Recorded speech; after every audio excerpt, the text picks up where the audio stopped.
Portuguese capital, Lisbon, lies on the western Iberia Peninsula, where the Tagus River meets the Atlantic Ocean. Settled almost 3,000 years ago, the city predates Rome, Paris, and London by centuries and possesses an epic narrative to match.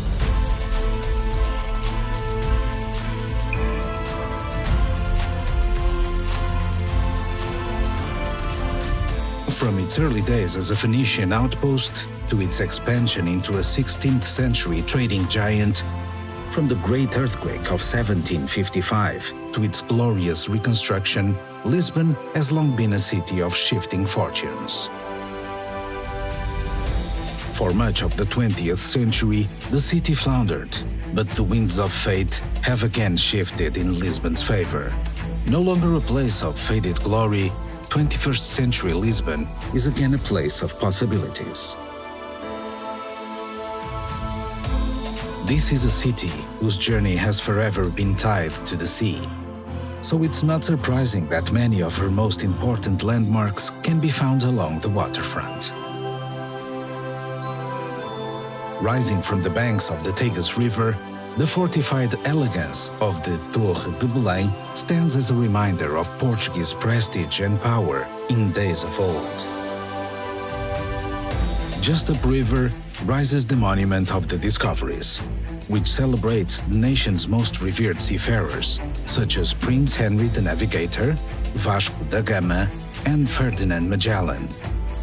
Climb to the rooftop and look down upon the Mapa Mundi below, which charts the routes and discoveries of Portugal's intrepid mariners. Nearby, continue your voyage into Lisbon's seafaring past at the Jerónimos Monastery.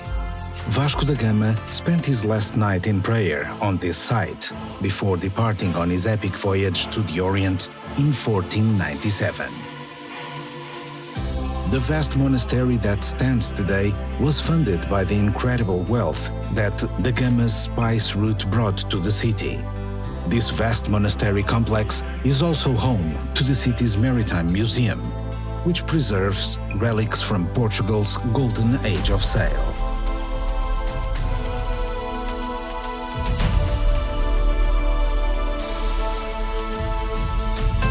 In the early 1800s, Portugal's rulers forced the resident monks to vacate their beloved monastery.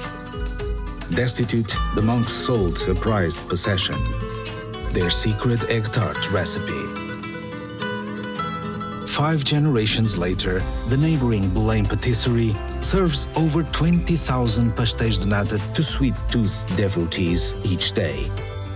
And the recipe remains a guarded secret to this day. Once you've stocked up to the world's finest pastel de nata, set sail to the newest horizon in creativity at the Museum of Art, Architecture and Technology.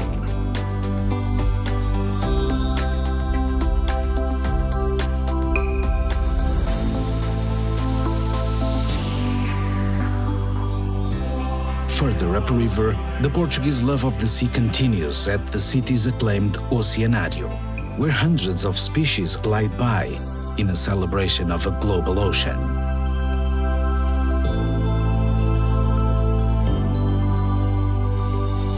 From here, climb aboard the cable car and glide upriver again for bird's eye views of the city and the 11-mile-long Ponte Vasco da Gama, the longest bridge in Europe. The waterfront is also where you'll find the city's grand gateway, Praça do Comércio. This great square in the center of the Baixa district was once the home of the royal palace, until 1755, when a natural disaster changed Lisbon and Europe forever. At the Lisbon Story Center, feel the devastating tremors of that 6-minute earthquake and the terror of the tsunami and 5-day firestorm that followed. The earthquake obliterated 85% of the city. But with calamity came opportunity. Within a year, the rebuilding of Lisbon was well underway. Wide avenues replaced the medieval rabbit warrens of old, and a new style of elegant, earthquake-resistant architecture was born, Pombalin. The earthquake also shook the city free from the religious dogma of old, and from its cracks came the fresh new shoots of the Enlightenment. Pass beneath the triumphal arch, crowned with a figure of glory, valor, and genius, a tribute to the city's swift reconstruction. Then, simply drift down Rua Augusta and into another of Lisbon's great squares, de Rossio. If Praça do Comércio is the city's gateway, de Rossio is its heart. Since the Middle Ages, Lisbon's citizens have gathered here for pool fighting and celebrations. Today, it's the perfect place to relax by the cool of its fountains and on the waves of its patterned pavement. Lisbon belongs to that club of great cities, which are defined by 7 hills. So, wherever you roam, eventually you will find yourself going up to take in the views. Luckily, Lisboetas have come up with some innovative solutions to save their legs on hot summer days. From the lower town, ride the Elevador de Santa Justa to the Bairro Alto district. Here, you will find the Convento do Carmo, whose unrestored arches bear testament to the devastation which befell the city in 1755.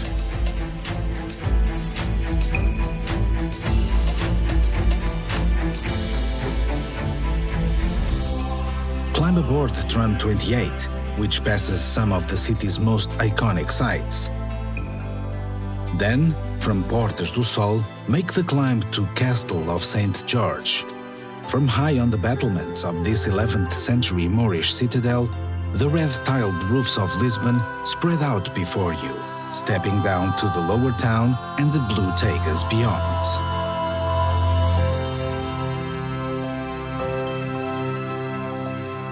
You'll find trams rattling all over Lisbon, but the most beloved of all is Glória, which runs between the lower town and Miradouro de São Pedro de Alcântara, the perfect place to watch the city light up with someone special.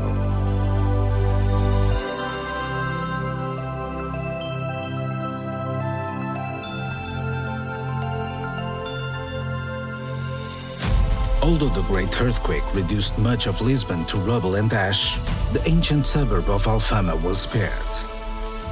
Lose yourself amid the ancient cobblestones and steps, where cafes, bars, and artisan shops have taken residence in the dock workers' homes of old. Yet, the area still retains its village atmosphere, especially during the midsummer festivals, when over 50 street parties pop up all over the city.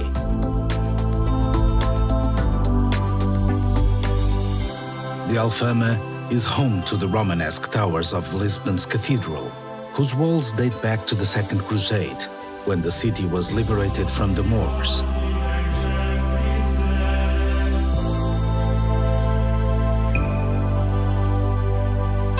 If the stones of Alfama could sing, then surely it would be the bittersweet lament of the Fado. At the Fado Museum, discover the traditional song of Portugal, which originated in the bars and laneways of the Alfama. Then, as the sun gets low, join locals in a Fado bar and listen as professional and up-and-coming fadistas sing the heart-rending stories of the working class and the sea.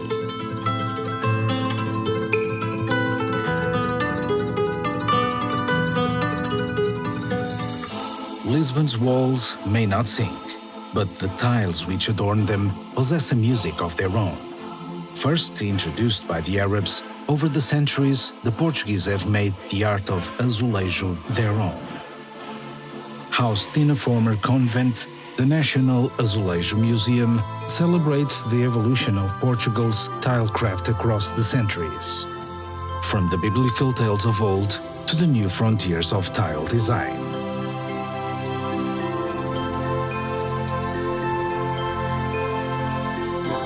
You'll find azulejo at every turn in Lisbon, from the practical to the purely decorative. But to see the Sistine Chapel of tiles, head to the city's north, to Fronteira Palace.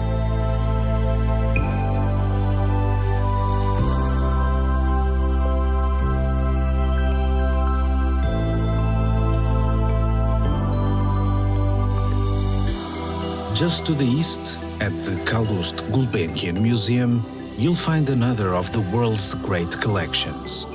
The museum's 6,000 art treasures represent a lifetime of acquisitions by the oil magnate Gulbenkian.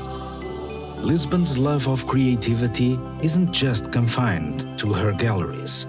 You'll find it amid urban renewal projects like the LX Factory, which has breathed new life into the city's fabric factories, which fell silent long ago.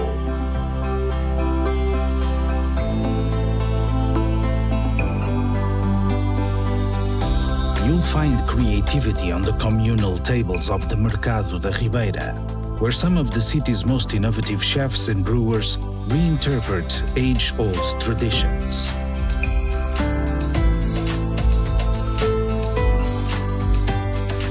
Lisbon has always been a city of discovery, so when you're ready to explore a little further afield, you'll find no end of adventure. Less than 20 miles west of the city is Cascais, an ancient fishing village that was woken from its slumber when Lisbon's nobility discovered its golden bays in the late 1800s.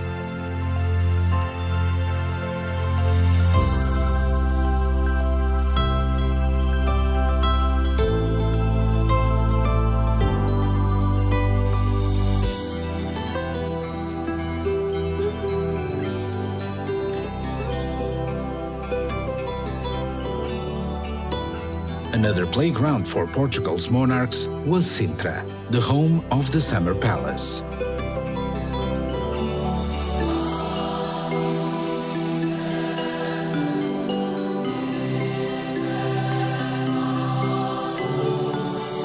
A half-hour drive to the northwest of Lisbon, Sintra is more than a weekend destination. It's a journey into a fairy tale. Hans Christian Andersen fell under Sintra's spell, returning time and time again, calling it the most beautiful place in Portugal.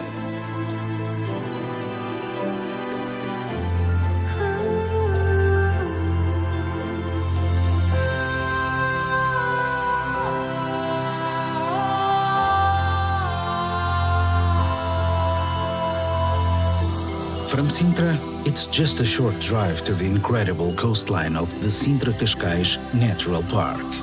Spend a few days exploring some of Europe's most beautiful beaches, such as Praia das Maçãs, named after the apples which floated downriver from the nearby orchards and washed up upon its sands. From here, venture southward and explore the remote beaches of Adraga and Ursa, where the Atlantic waves have carved a dramatic coastline straight from Homer's Odyssey.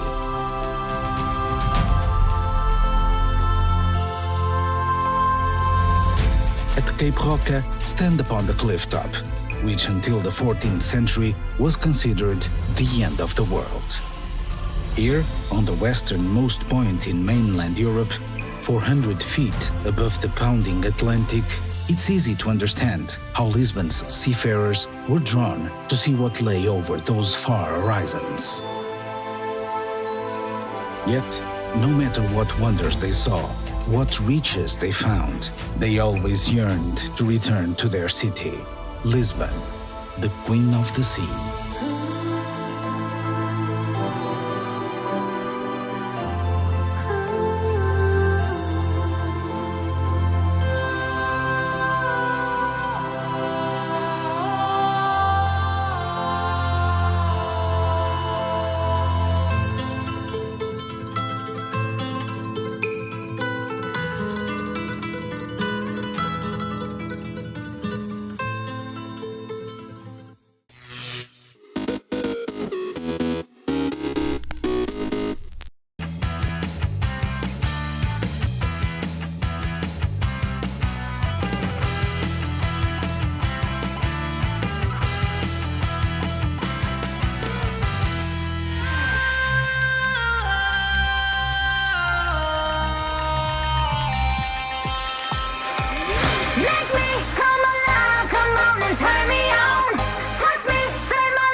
As a professional kite surfer, I am always finding new ways to motivate myself and master my craft.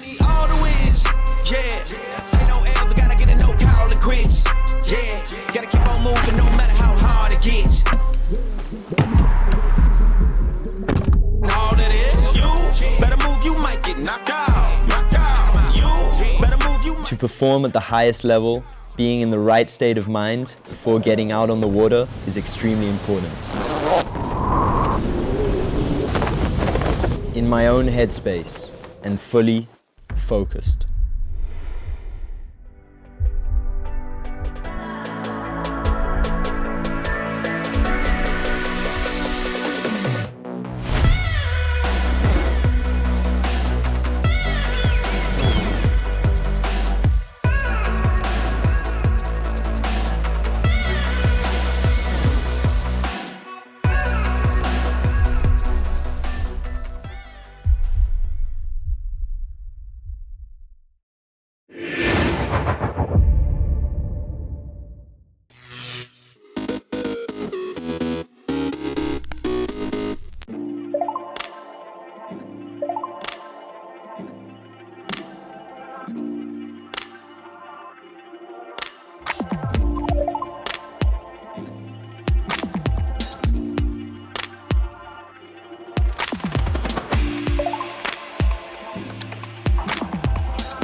I don't really care how people perceive me. If I had listened to what everyone said, I wouldn't be playing CS to begin with. I mean, there have been times where early in my career, when we would lose on land, I would feel so embarrassed. Mathematics in a difficult road for the side, but I would think to myself, like, I never want to lose again. the community or the casters, they like assign a role to you or a play style to you, and there's this narrative that kind of controls your career. And I felt like I was kind of stuck in a narrative that wasn't really me, you know? Like the people who have played with me and been in a match server with me on LAN are probably the only people that really know me. I just like having a way to express myself. CS has always been the only way that I've ever really felt like I was being myself. When there's a lot of stress and a lot of pressure, I feel like that's when you really show who you are. Don't listen to what other people say and just find your way to do whatever you want to do.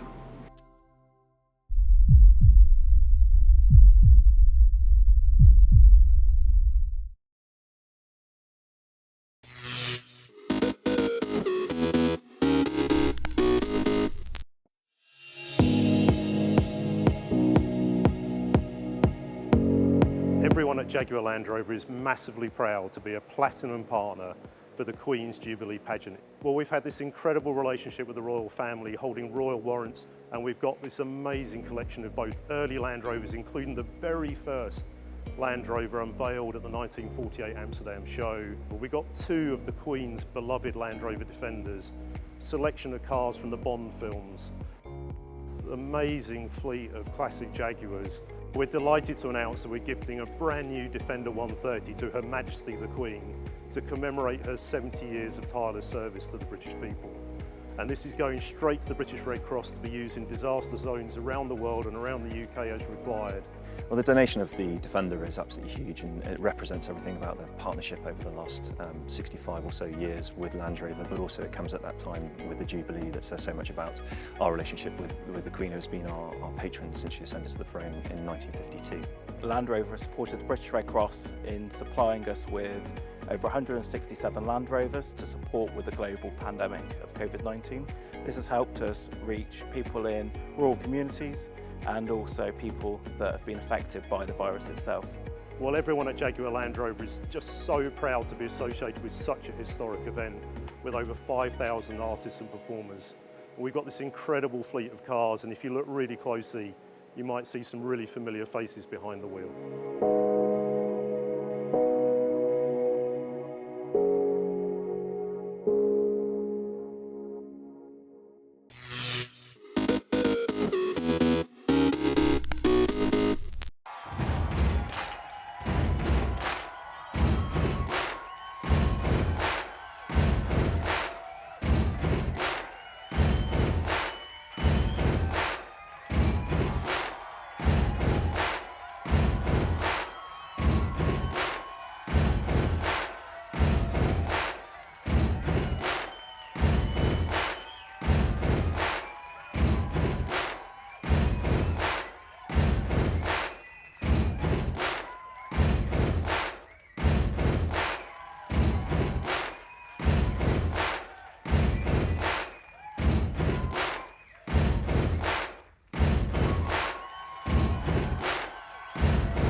New Bethesda is like the spiritual home of free thinkers.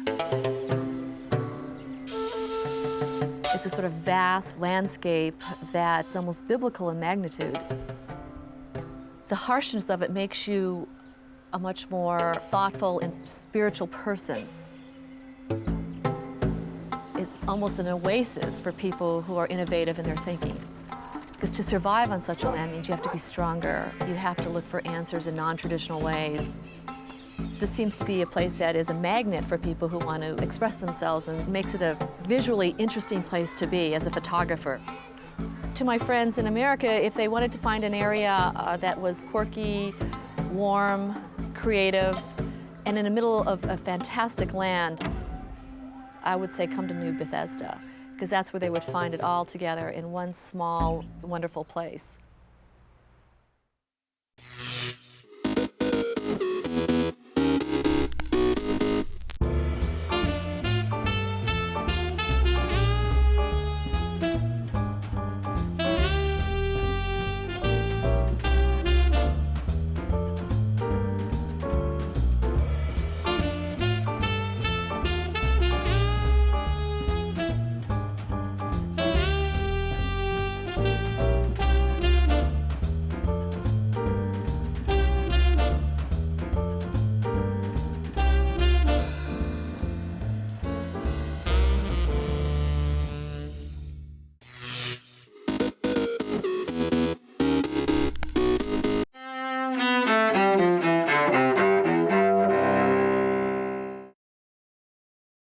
December 28th, 1856.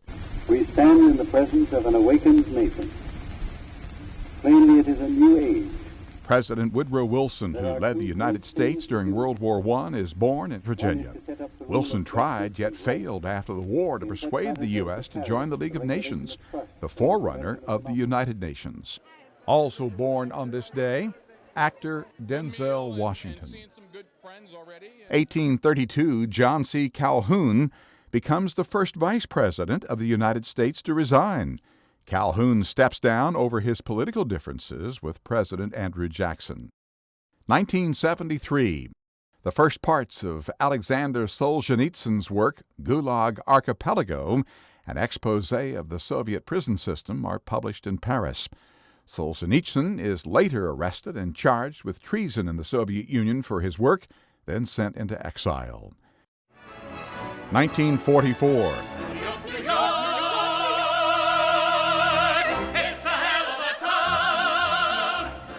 In New York, the musical On the Town with music by Leonard Bernstein opens on Broadway. And 1922, comic book creator Stan Lee is born in New York. Among his characters, Spider-Man, the Incredible Hulk, the X-Men, and the Fantastic Four. Today in History, December 28th, Ross Simpson, The Associated Press.